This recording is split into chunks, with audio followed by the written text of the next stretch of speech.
Hi friends, ही आहे भृंगराज वनस्पती। ही बागेत फिरताना सहज दृष्टीस पडली। आपोआपच इथे मी रुजलेली पाहिली।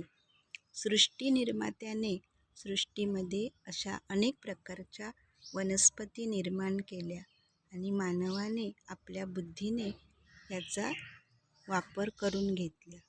भृंगराज वनस्पती ही तिच्या नावातच आहे की भृंग म्हणजे केस आणि राज म्हणजे केसांचा राजा, केशराज असेही या वनस्पतीला म्हणतात।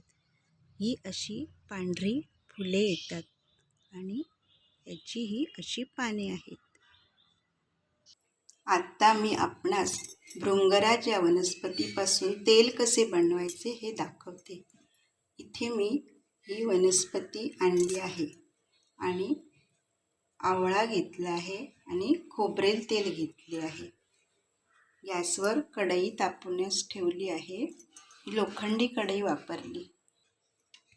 कढईमध्ये खोबरेल तेल घालून घेते। हे 200 मिलीलिटर तेल आहे। त्यामध्ये मी आता माक्याची पाने घालून घेणार आहे। त्याचप्रमाणे आवळ्याच्या अशा फोडी करून घातल्या।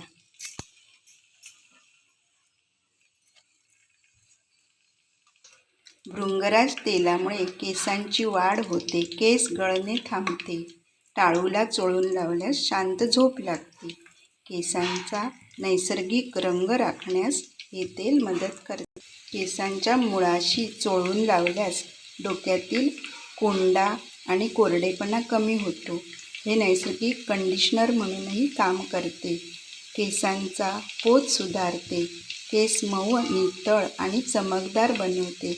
भृंगराज तेलाने मालिश केल्याने मन शांत होण्यास आणि ताणामुळे होणारे केस गळणे कमी होण्यास मदत होते। अशा प्रकारे भृंगराज तेल वापरण्यासाठी तयार आहे। हे गाळून घेतले आहे।